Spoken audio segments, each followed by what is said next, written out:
rumeksa ingsun lakune stangaya wara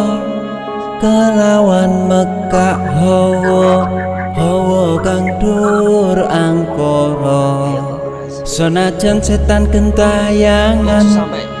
tansah gawe rupeda hingga pupusing jaman hametek ingsun nyirep kene wisa murka maperhardaning panca saben ules sing netra linambaran sih kawelasan ingkang paring kamulyan Sang Hyang Jati